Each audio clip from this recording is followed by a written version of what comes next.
and welcome to France 24's weekly music show. Now, the French capital is pretty far removed from the beach, and it's unlikely you'll ever see someone properly surfing down the river. However, that has not deterred the development of a small niche surf music scene. Think Dick Dale, Link Ray, and the Beach Boys waxed with a dose of garage rock, and you get the Wave Chargers, a Parisian four-piece who have just released their debut album. And joining me today in the France 24 studio to talk about this is Viel, lead guitarist and bass player Samy the K. Thank you so much for coming. Thank you for having us. Well, that's an utter pleasure. Now, can you tell us a little bit about how you guys got together and how you decided to actually make a surf music band? Well, I always wanted to have a surf music band ever since I saw this Parisian band called Les Cavaliers in the early 2000s, mid-2000s, and they were putting on a very heavy show, and I already loved surf music. But when I saw what you could do in a gig, like people jumping all over the place and dancing and everything, I was like, oh, this seems interesting to do. And there we go. And then later on, I met the three of the rest of the band. Kind of. I was already playing with the drummer, and then met Samy in a gig, and then brought Louise later on in the adventure. That's quite cool. Can you tell us, so what's the recipe for a perfect surf band? What's the elements that comprise surf music? Samy, that's for you. Oh, man. Take a pinch of dry bass, it's almost the same drum beat, pretty dry, pretty, always natural drum, and a whole heavy load of reverb, clear guitar, no distortion, just the heaviness of the reverb. And that's to make you think of being in a wave. That's the kind of idea behind the reverb, a little bit, and also the singing guitar. Well, let's check out the making of your new record.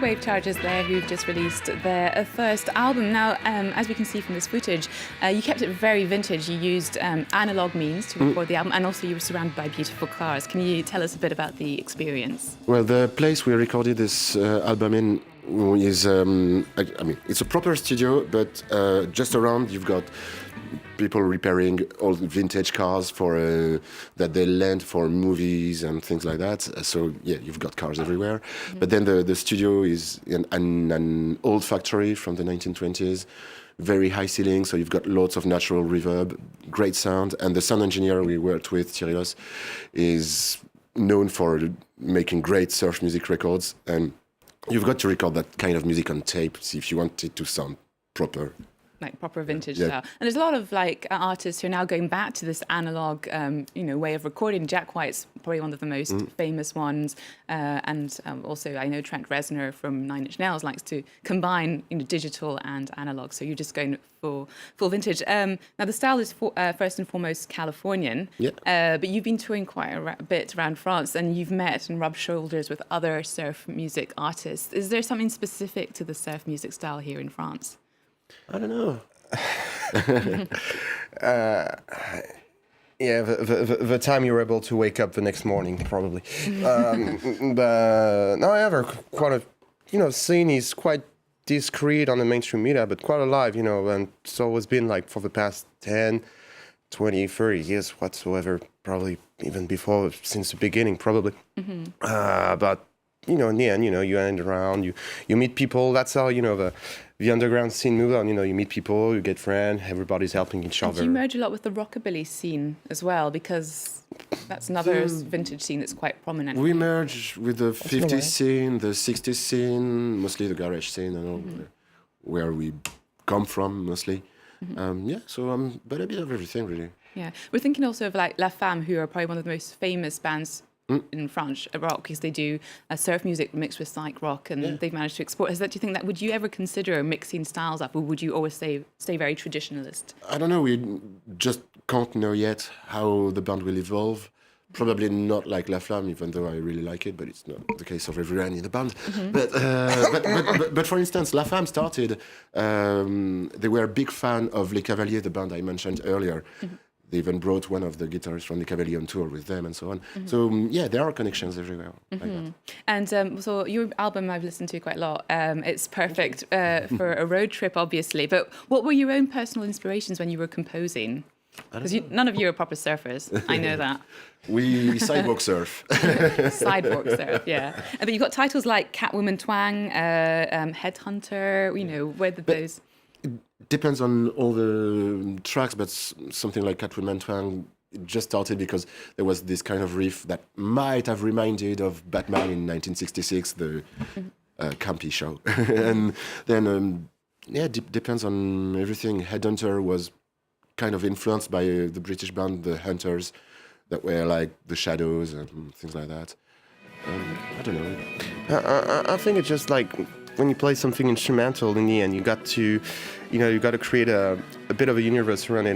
The best thing, you listen when you go to instrumental, you think of, movie soundtracks and your Morricone and stuff. So it's very fun to give a title that would let you imagine a scene going on, when you listen to this stuff. And very quickly, can you tell us about your plans for 2020? What are your... Touring and lots of touring in Britain, in Spain, probably in Italy, Belgium, lots of gigs in France, obviously, and take over the world. Obviously. Thank you very much. Well, let's take a look at some of the other music news that's been gracing our lives this week. And we're going to start off with one of this week's hotly awaited albums. Former One Direction member Harry Styles is releasing his second album, Fine Line, which he says is all about having sex and feeling sad. Yeah.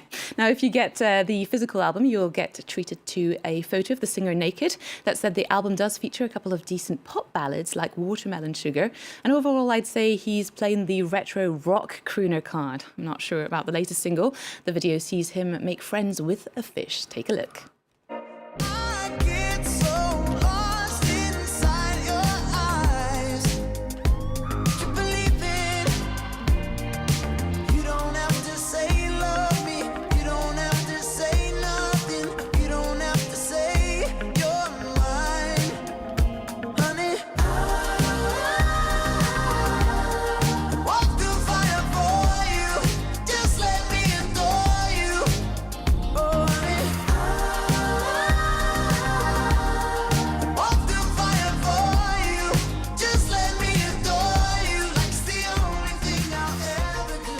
Over now to British rapper Stormzy, whose photo was recently put up in London's National Portrait Gallery and features him contemplating the Banksy-designed Union Jack stab vest, which he famously wore at Glastonbury this year.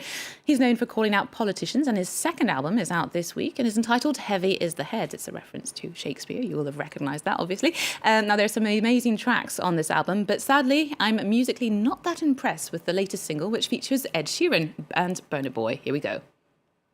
Girl, you just know it, 'cause your body's on fire.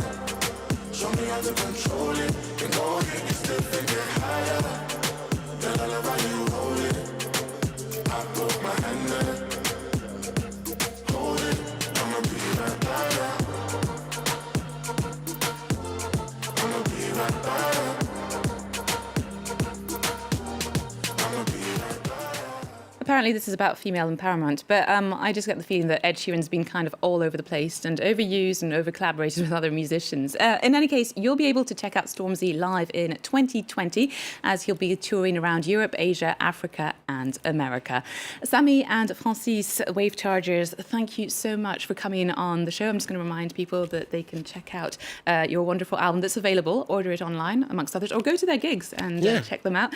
And you're actually playing this week in Paris at Le Gibus, also worth going to see. We're gonna wrap up the show this week. Remember, you can find all our culture news on our social media and on our website. And of course, just to say, the news is coming up in just a few seconds. We're going to wrap up the show with a date for your diary. If you like your French hip-hop, the creme de la creme of current French rappers who featured on popular hip-hop compilation Game Over 2, we'll be playing L'Accord Hotel Arena on the 20th. You'll be able to enjoy the likes of Nino, Dossé, Gradu, Dur, RK, Caris, or even Black M. Here's one of them, Dajo, rapping about how complicated it is to have two girlfriends. Needless to say, my heart bleeds for him. Du temps passé, plus je kiffe, être en sa présence et qu'il aurait pas veillé, j'esquive les appels, elle recommence. Et j'ai toujours 5 ou 6 appels en absence, pourtant je l'avais briefé, j'ai quelqu'un qui me fait confiance. Elle veut pas lâcher l'affaire, elle me dit qu'elle veut me revoir. Elle a repris ses affaires, elle a même quitté son gars. Maintenant j'ai quelque chose à faire, je veux plus croiser ton regard. Elle me dit que c'est la dernière, après ça je te dirai au revoir. T'as beau fixer les règles, au final c'est compliqué, ouais. On était d'accord, au final elle est piquée, ouais. Elle est prête à tout, tout pour me faire appliquer, ouais. J'ai voulu être clair, ma demoiselle a paniqué. Dans tous les cas ça finit mal. Dans